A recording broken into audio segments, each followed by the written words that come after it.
Hello and welcome to BloombergQuint. We are in Talking Point, and my guest today is Mr. JD Patil, Whole-time Director, Defense and Smart Technologies at L&T. Mr. Patil, thank you very much for joining us on BloombergQuint.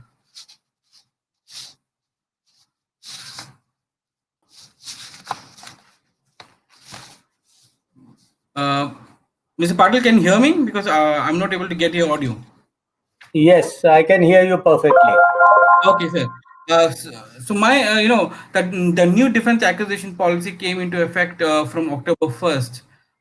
It's a big document, and it also brings in some new changes to the entire way of defense acquisition in this country. My first question to you is that what they have done is they have started booking goods and services under the capital budget.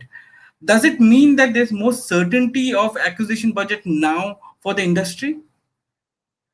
In fact, you asked a very nuanced point. It is that the current government is actually talking, and the chief of defense staff is genuinely trying to sort of take efforts to save on the revenue expenses.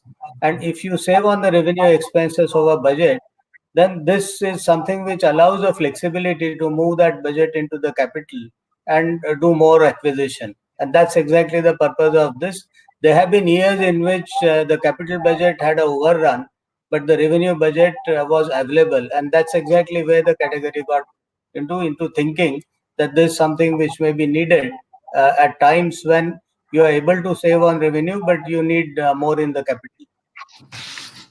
Sir, I agree that this capital budget thing is as a concept is good, but what we, fail to recognize is that there is legacy orders which are there in the system, and sometimes capital budgets take away the legacy orders take away entire capital budget for that year. In that context, how significant will be this bifurcation? In fact, what you said, Sajit, is a reality because the acceptance of necessity is granted at one point in time, and after that, it remains in the pipeline for acquisition. Now, as a result, any fund that is made available obviously has to be used for whatever is on priority. So, there's a priority list which happens when you make the annual acquisition plan. And as per the annual acquisition plan, whatever is next, that gets the availability gets used against that. So it's not really a matter of legacy. All armed forces are absolutely clear in terms of what they would want to buy, and they have a priority list. So that priority list is what they will want to actually exploit as a part of this extra fund available, if and when in some of those years. We spoke about annual acquisition plan. There's some changes that happened there as well. The long-term annual acquisition plan was reduced from 15 years to 10 years. How does it benefit the industry? Does it mean that the armed forces now will now be able to get much better technologies because 15-year annual acquisition plans will see a lot of changes in technology and the way products are sold, right? You said, in fact, the reason, because 15 years was little more abstract to that extent, and you are never sure whether the amount of money which has been sort of planned into that 15-year cycle is actually being made available, because depending on the economic conditions of ups and downs, there could be fund available or there won't be years in which the fund is available to that extent. Originally, this planning process began with certain definite growth rate of the fund available, but when the economy doesn't do well, money just doesn't grow on trees. We have, as a nation, one of the lowest tax to GDP ratio, if we look at it. So if there is no revenue available to the government, there won't be a budget available while the GDP can keep growing. So that's essentially where you need to sort of have a plan the shortening will actually bring in programs which can be converted, and at the same time being alive to the situation of this budget availability. And that's exactly the purpose of the annual acquisition plan and the category A and the category B lists. And that's exactly where the government said, if I have funds available, I'll certainly buy on top priority the cat A items, but otherwise the cat B are there in the standby. Sir, for the I think for first time even make projects are part of the annual acquisition plan. How does it change for the industry? Sajid, Make came in about 10, 12 years back, and all of us know that that's a future because that's where you start doing the fundamental design and development within the country. Since we did not have any Make program that started over virtually more than a decade now, 2008 to 2020, iDDM was brought in by Manohar Parrikar in 2016, and as a part of iDDM, there are many programs that have come in. Now, the next step in iDDM, in a way, call it was the Make 2. Under the Make 2, the industry actually funds the entire development, and after the product is ready, the armed forces make a commitment to buy. As a result, obviously, before the industry starts doing things, they make a proposal. Based on the proposal, the entire process of the AON gets established, and that, if it is successful, it will be bought by the armed forces, is something which is made as a commitment. Now, when we actually are saying that the trial period under Make could be as small as couple of months, and it's 100% indigenously designed and built, in those cases there would be a requirement that the budget is made available towards that, and that's exactly the purpose it's now getting added. Because this is the year where we see some Make programs to actually fructify, and that's essentially where the policy actually said, as a fund, you will certainly want to take programs under that category. And there are at least 7, 8 programs today under Make 2 which are in progress. And as soon as the trials are over and the GS evaluation gets done, they essentially will get into acquisition mode. Sir, is it possible for you to give us an idea of what is the amount of projects which are there in Make 1 and Make 2? Make one, make two is a very large number. In fact, make one is very small. As you know, originally began with just 3 or 4 programs. Not one is ordered till date. But under make two, it allows beyond what the armed forces want. They obviously have put in multiple lists, and if I'm not wrong, the item must be more than 75. But at the same time, it also has a new kind of a flexibility, and this flexibility allows the private industry, or let's say the public industry, I'm saying in general the Indian industry, to be able to say, I have this capability, I can build this, and I know you may be requiring this, and makes a call a suo moto kind of offer. If this suo moto offer is made, the armed forces would evaluate that suo moto offer and then decide whether I really will want it or I don't want it. And after that, make a sort of acceptance of necessity kind of a case. And after that acceptance of necessity, it would certainly get into the acquisition chain. And that's exactly the purpose of this budget allocation and the reason that it now needs to be provided for.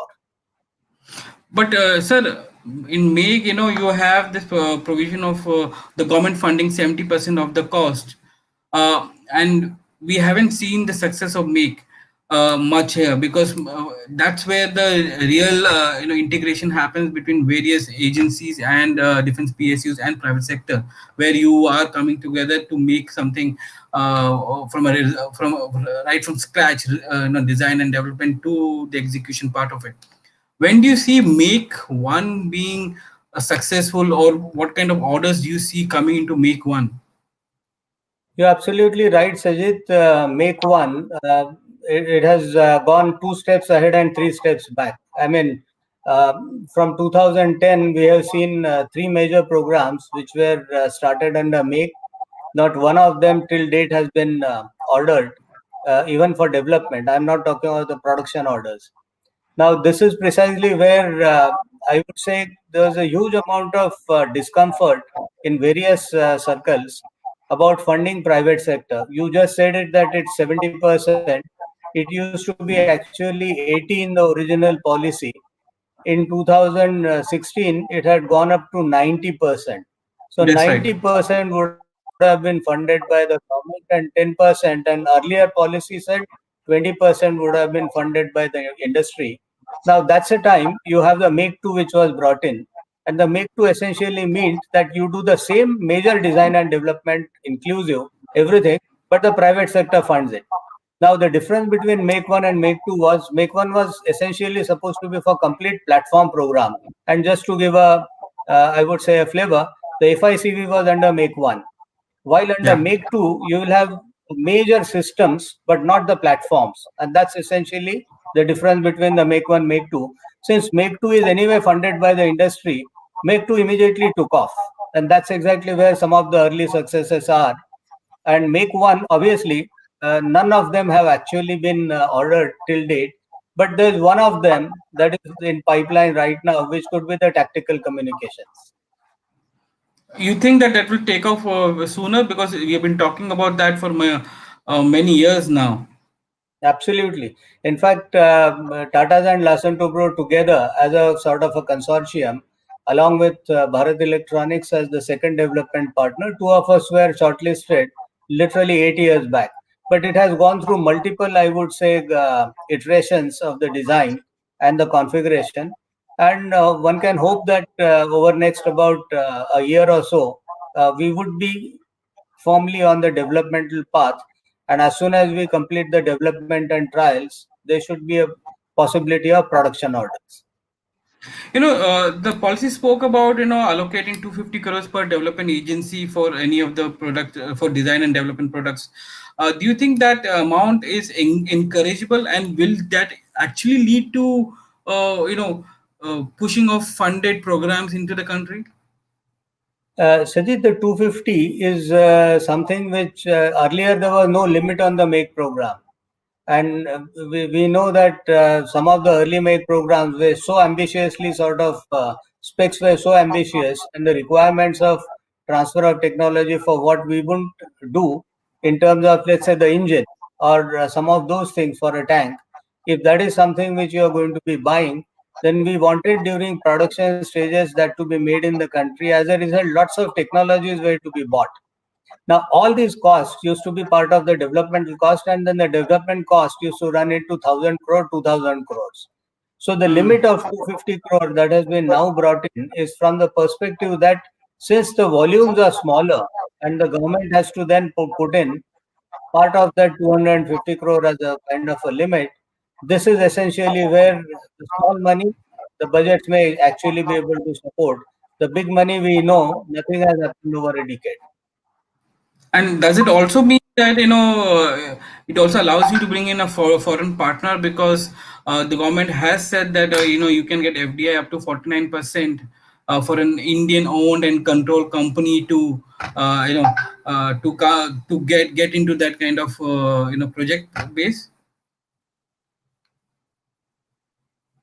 So I'm chip of the old block, and I must say that Make was ideally meant only for Indian industries. And when we said Indian industries, a 49% foreign OEM owned entity is as much an Indian industry because the control is still in the Indian hands, and that's essentially where, in case of Make, you still allow a 49% owned entity. But my absolute strong, I would say, take is if you have multiple Indian companies who genuinely can do the design and development with an absolute control in their own hands, obviously that should actually be getting more preference in case of make, because this is where the know-how, the intellectual property, and the investments and the life cycle benefits of what is to be done in the country would actually be leveraged far differently as compared to where a foreign OEM is involved.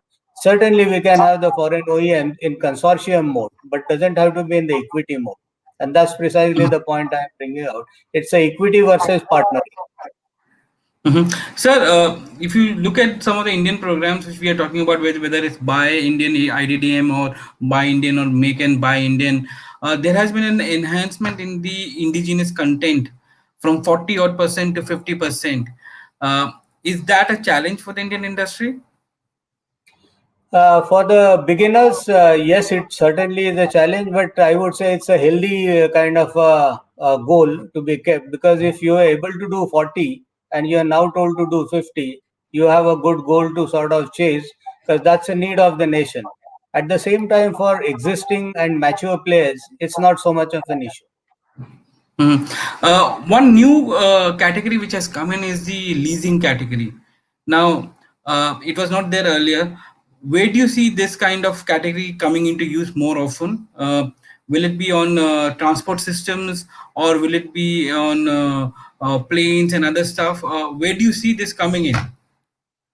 In fact, you named the transport aircrafts. I would say that it's anyway a kind of a cargo movement.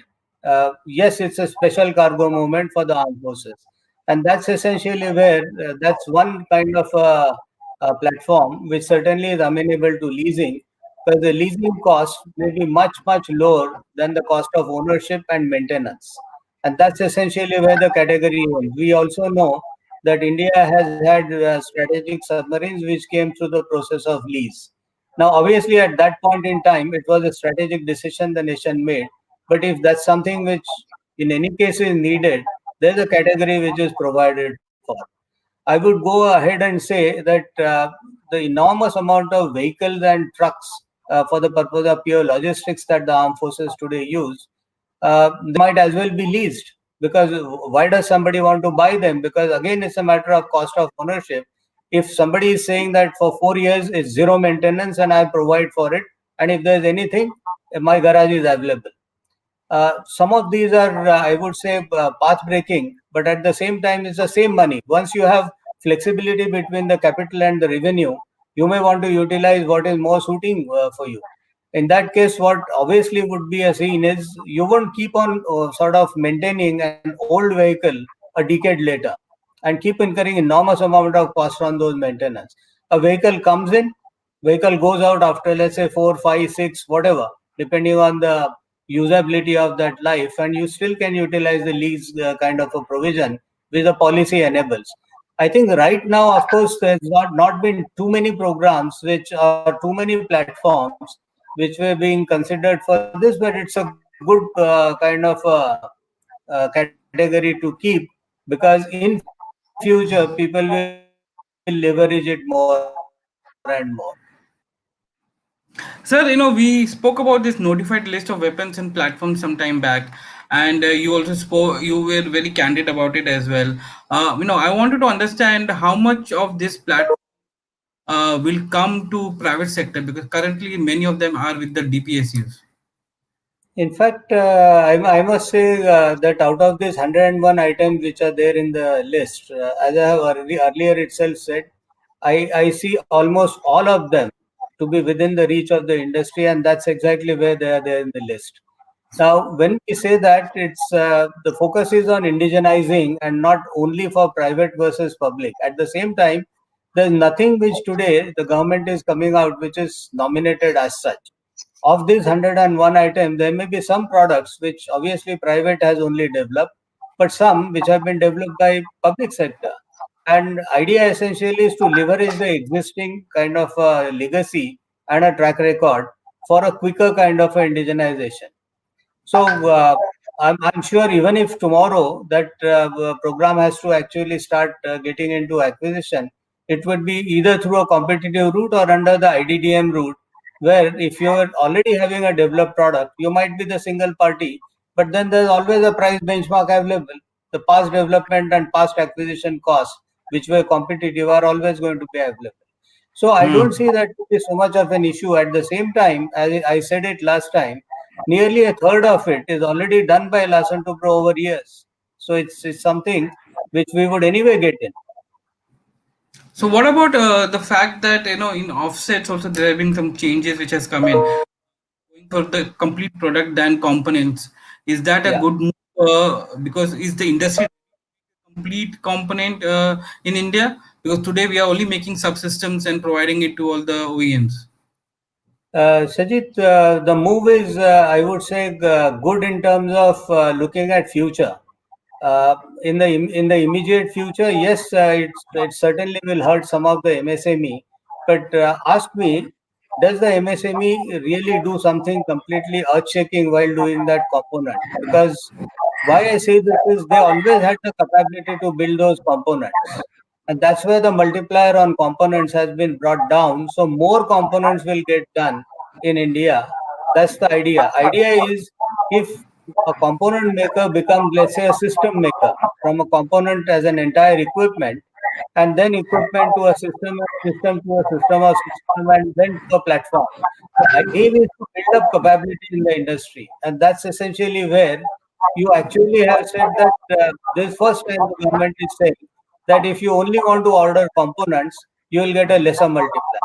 At the same time, the fact remains that offsets come at a cost.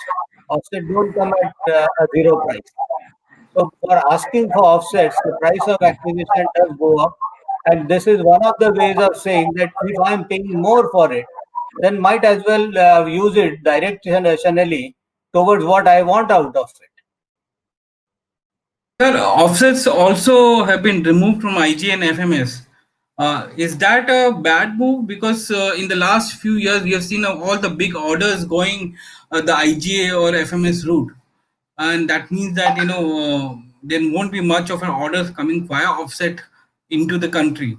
Of course, the offsets were for smaller components and other stuff, but the fact is that all the big orders that have gone today, the last one would have been the Dassault one, but after that, S400 and others don't have any offsets in it.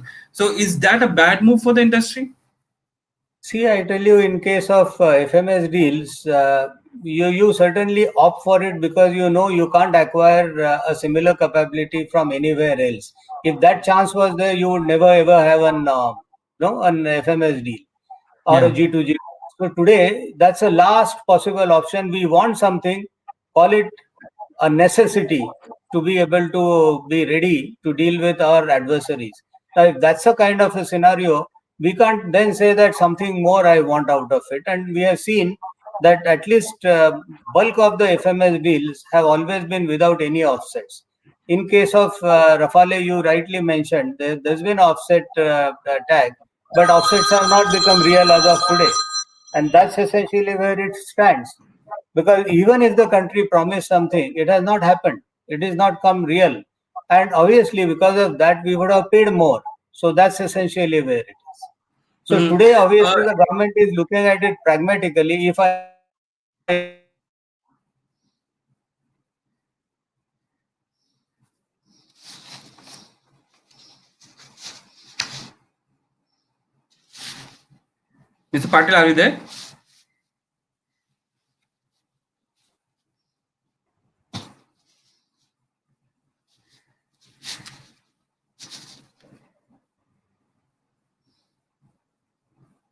Mr. Patil, can you hear me?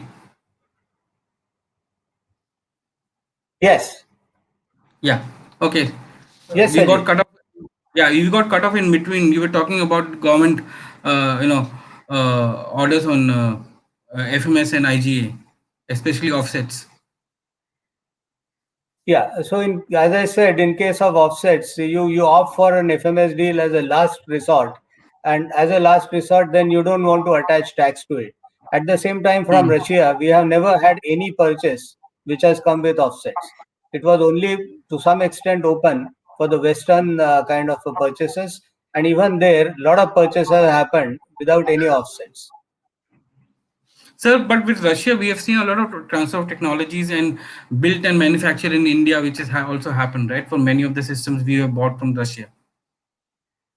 No, in fact, transfer of technology which was agreed upfront has certainly happened, and that's essentially where the ordnance factories and the public sector undertaking have been producing those goods. And there's no issue on that. In fact, that would truly, in that case, the government would not say it's a FMS, it's an FMS or a G2G arrangement for a technology transfer. So it's not something which is one off buy, and a one off buy and a technology transfer would make the difference. Hmm. Sir, just to get a clarification on the FDI part, I was reading through the DAP and it said that for to be eligible for manufacturing or under the MAKE program, you need to have an industrial license. But at the same time, it says that defense products not requiring industrial license, an Indian company registered under the Indian regulation will be classified as an Indian company, which basically means a foreign company who is registered in India and maybe having can also be classified as an Indian company as a regulation. Though they will not be able to participate in MAKE. What kind of uh, path you see for those kind of companies here? Will they be subsidiaries looking at making non-essential components, or will there be enough takers for such kind of thing? See, Sajid, the difference there is a subsidiary of a foreign, let's say OEM, can certainly exist in India, and if it is registered in India, it becomes an Indian company. And that's essentially where the definition as per the company law is. It's registered in India, so it's an Indian company. It may be part of a a larger kind of an enterprise outside. Now, as long as he does not require a defense license, what it means is he only makes items which are dual. It could be for civil aviation, it could be for anything else, might as well be used in defense. Those are kind of items. And a good example is, again, a very simple example is just a car. A car would be used by somebody, any person in the population, as much as used by, let's say, the armed forces. Now, those are items for which you certainly don't need any license. And if you don't need a license, you might as well have 100% ownership overseas. Otherwise, for the new companies which will now get created, that's where the 74% category comes in. For those Mm. who already have invested up to 49, they cannot automatically change it to 74. That's a kind of checks and balances that have been brought in. At the same time, a company which essentially comes in with the 74%, if he is doing something which essentially the government doesn't want, or government doesn't want it to be freely coming from geographies which we don't want them to invest in India. You understand what I'm talking. Suppose Yeah. there's a Chinese company who wants to bring an equity and he wants to be here. He may not be allowed under we have a very clear now a security clause which says Mm. strategic considerations it can be rejected. So that's essentially where some checks and balances have been brought in, and the reservation of below 49 category stays not only for make, it stays for buy iDDM, it stays for buy and make Indian. Because in buy and make Indian, you would have brought in technology, but you are producing in the country. So truly, the 74% will only apply to the buy global and the buy global manufacture in India, and to some extent, saying in case of even buy Indian, but in case of buy Indian, they will require a license, and that's essentially where it would. So Sir, licensing will bring in the checks and balances. Sir, capital is a bigger issue which is coming for the defense sector now. Not every industrial house has a capital backing the project, and especially in MSMEs, you find that issues coming in where the capital is an issue. Um, you are basically removing all the private equity to come into and help with the defense sector, right? Because today a large portion of the private equity comes from China or some other countries where the money is indirectly coming from China. In that sense, private equity is a no for the defense industry, right? That's essentially where the definition can always be twisted the way one likes. Private equity, if it is without, a sort of control from China, I don't think there would be an issue. But if there's a control from China, certainly it's a no-no in India, and more because a neighbor who does not behave and wants to stab you every day on the back, how can you ever consider that for strategic sectors like defense, you allow him to run your industry? Because that's exactly where it would happen if you didn't take some of these checks and balances. So I don't see anything wrong about it, because defense industry, beyond just a matter of commerce, of physically an industry and the buy and sell which the government does with the vendors, it's also something you require at the point of crunch. And if you need it at that point in time, you can't have a control in the hands of any foreigner. And that's it. Mhm. Sir, I want to get your thoughts on the SV program because we've started that program a few years back. Four or five platforms have been enlisted there. How do you see that? Because the government says that the FDI guidelines will also will be applicable to the SV program, and they have now given a good timeline of how the program has to be executed from the point of RFQs or RFIs to the time of selection of the Indian partner and the OEM or an OEM for the various platforms. Uh, how do you see this panning out for you, and where are we on some of the key ones which have been started? Sajid, the strategic partnership was brought in only for something which is complete platforms. Again, it's a kind of a way of looking at that. Why don't we do things here rather than Hmm. importing them? And only the complex and the interdisciplinary platforms were supposed to be a part of it. So there were just four programs which came in. The first was obviously the submarines. The second was the naval helicopters, naval utility helicopters. The third was obviously the battle tanks, and fourth was the fighters. Now, of these four, the two which essentially were under, I would say, the naval ambit, both the conventional submarines, that's conventional AIP submarines, that's P-75 India, that program has moved on. The helicopters also have moved on. Now, between the two, and the last two, obviously, the fighters and the battle tanks are still in the sort of RFI stage, and the RFIs have been accepted, asked for, but the EOI is yet to be coming. In the case of the submarines as well as the helicopters, the EOIs came.